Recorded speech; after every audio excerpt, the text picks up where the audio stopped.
got on the train with $200. He couldn't see any harm in a friendly game of cards. What if the other men were strangers? And take Joe Collins. He's got a nice wife at home.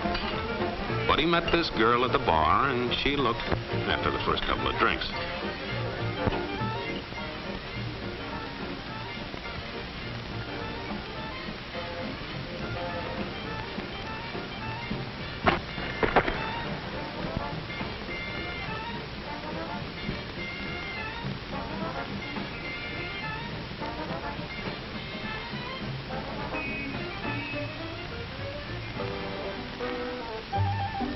There's a good old-fashioned word for people like this. We call them suckers. And there are other people. People who stay up nights figuring out how to take away what they've got. There are all kinds of games. Mike here, for instance. He's got everything in me. He's young, he's healthy, got a job. And he's got plenty of food. Big factories to make things a man can use. Big cities to do the business of a big company. And people. Lots of people. Enough to work the farm and build the factories, dig the mines, run the business. All kinds of people. People from different countries with different religions, different colored skins. Free people.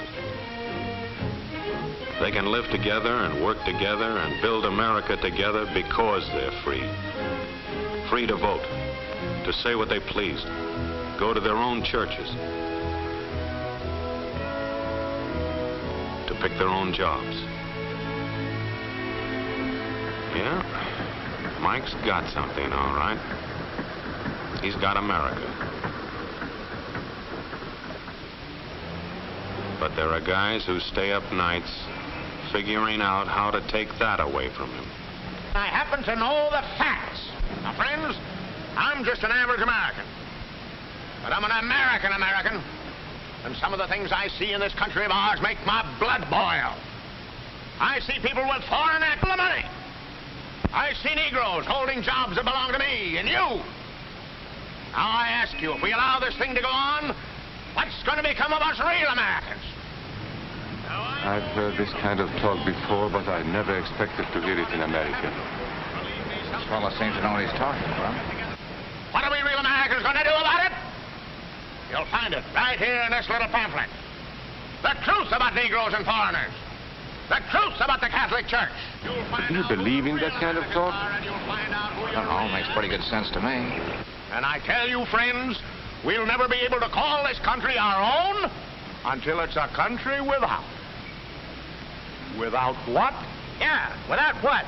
Without Negroes. Without alien foreigners. Without Catholics. Without Freemasons. You know these people. What's wrong with the Masons? I'm a Mason. Hey, that fellow's talking about me. And that makes a difference, doesn't it? These are your enemies. These are the people who are trying to take over our country.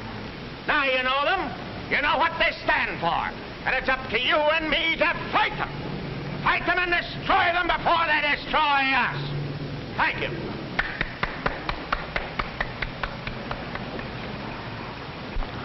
Before he said Masons, you were ready to agree with him. Well, yes, but he was talking about... What about those other people? But in this country, we have no other people. We are American people. What about you? You aren't American, are you? I was born in Hungary, but now I am an American citizen. And I have seen what this kind of talk can do. I saw it in Berlin. What were you doing there? I was a professor at the university. I heard the same words we have heard today. But I was a fool then. I thought Nazis were crazy people, stupid fanatics. But unfortunately, it was not so. You see, they knew that they were not strong enough to conquer a unified country. So they split Germany into small groups. They used prejudice as a practical weapon to cripple the nation. Of course, that was not easy to do. They had to work hard to do it.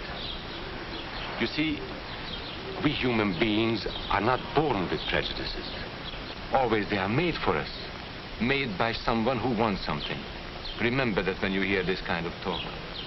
Somebody's going to get something out of it, and it isn't going to be you.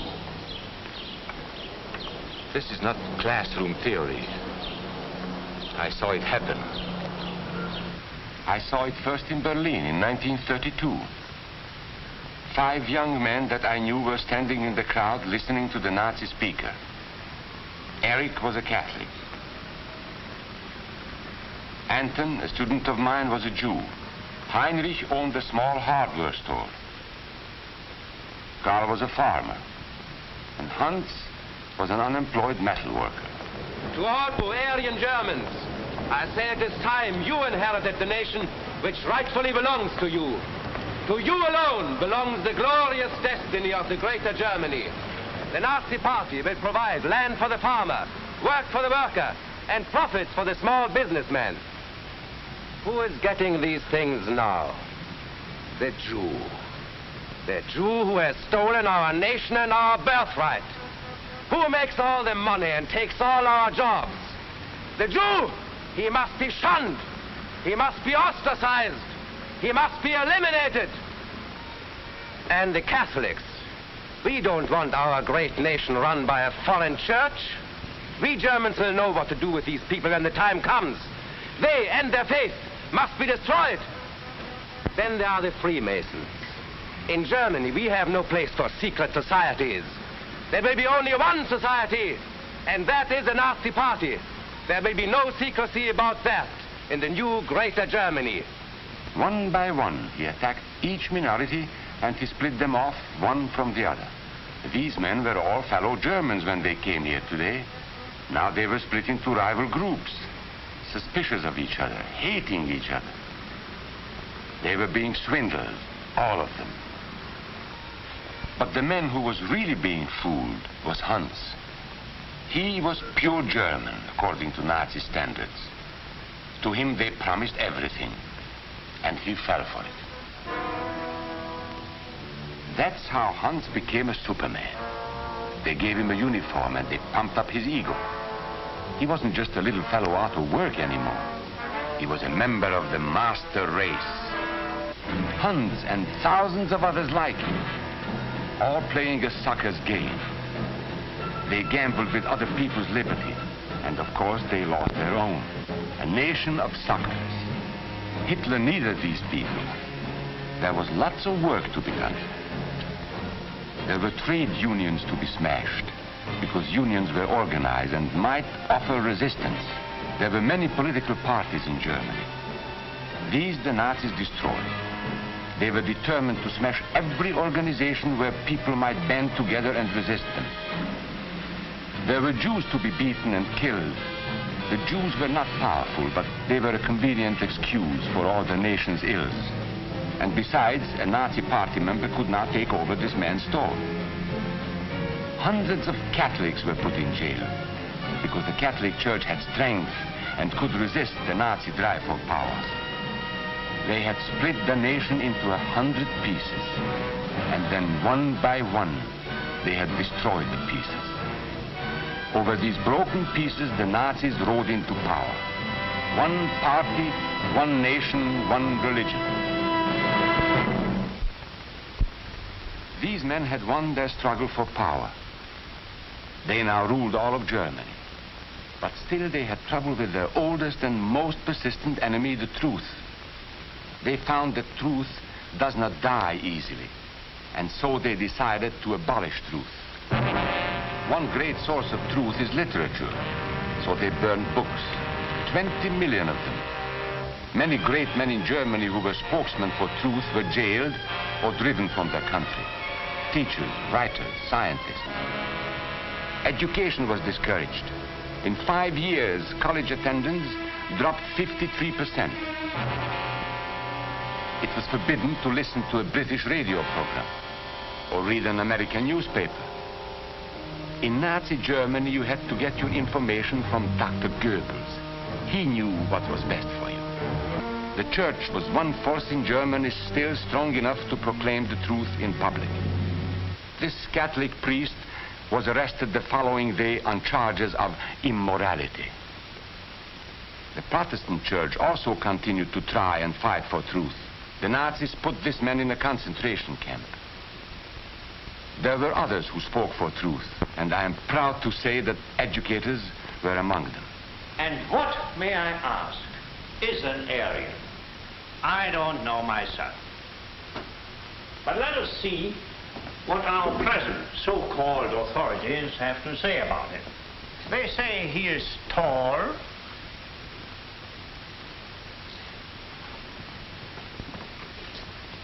slender,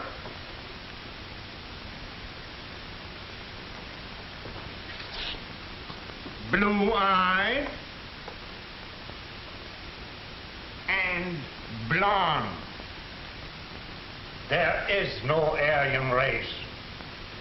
And more important, there is no master race. There are people who may find these ideas convenient, but science cannot support them.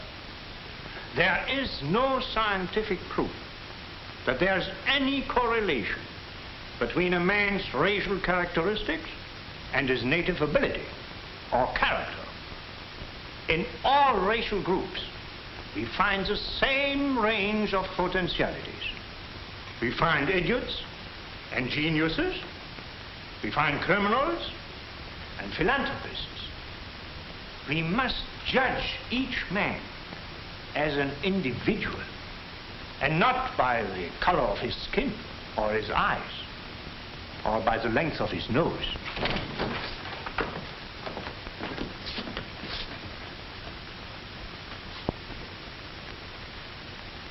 Come in, gentlemen. It's comfortable. And remember that there is no master race. That is a scientific truth. Anyone who tells you otherwise is lying.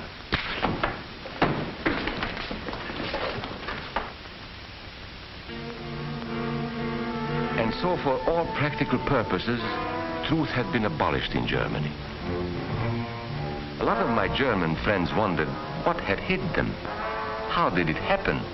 Where did it start? It started right here. And this was where it could have been stopped. If those people had stood together, if they had protected each other, they could have resisted the Nazi threat. Together they would have been strong. But once they allowed themselves to be split apart, they were helpless. When that first minority lost out, everybody lost out. They made the mistake of gambling with other people's freedom. Now let's see how those bets paid off. Karl the farmer was gambling on a better life for himself. What he got was extra hours of back-breaking work, as much as 100 hours a week. He was forced to stay on his land and produce what he was told to produce, because now Hitler was preparing for war. For Heinrich, who owned a hardware store, the bet didn't pay off either. 104,000 small businesses were closed in 2 years. And for Hans, conditions hadn't improved any. He had a job now in the munitions factory, but he worked long hours for little pay. The working conditions grew increasingly bad. And even though he didn't like the job, he wasn't permitted to leave it. And when Hitler decided the time was right, Germany went to war. Not by declaring war, but by a carefully prepared sneak attack. Once again, Hitler needed Hans to do his dirty work. Hans was an expert at brutality this time, and Hitler had decided to use Hans and his brutality against other peoples, the Czechs, the Poles, the French, the Russians. But in the crucial test of war, Hitler's race theories didn't pay off. His pure-blooded supermen were defeated by the mongrel armies he despised, by the British at El Alamein,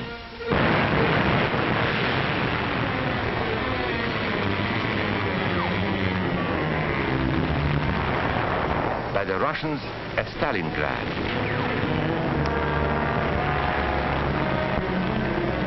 then on D-Day by American soldiers of every color and religion, who smashed across the Normandy beaches and drove on through to the heart of Germany. For the misguided Germans who had swallowed the Nazi bait, the Nazi game did not pay off. The continent of Europe was strewn with millions of German bodies, pure Aryan bodies. Karl, the farmer, was left in the snow outside of Moscow. Heinrich stayed in Italy at Salerno. And Hans, who was going to rule the world, got only a little patch of Normandy that he could call his own. We must never let that happen to us or to our country. We must never let ourselves be divided by race or color or religion, because in this country we all belong to minority groups. I was born in Hungary. You are a Mason. These are minorities. And then you belong to other minority groups too. You are a farmer. You have blue eyes. You go to the Methodist Church. Your right to belong to these minorities is a precious thing. You have a right to be what you are and say what you think, because here we have personal freedom. We have liberty. And these are not just fancy words. This is a practical and priceless way of living. But we must work at it. We must guard everyone's liberty, or we can lose our own. If we allow any minority to lose its freedom by persecution or by prejudice, we are threatening our own freedom. And this is not simply an ideal.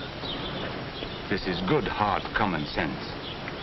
You see, here in America is not a question whether we tolerate minorities. America is minorities.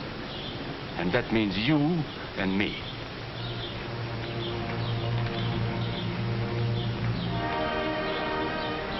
So let's not be suckers. We must not allow the freedom or dignity of any man to be threatened by any act or word. Let's be selfish about it. Let's forget about we and they. Let's think about us.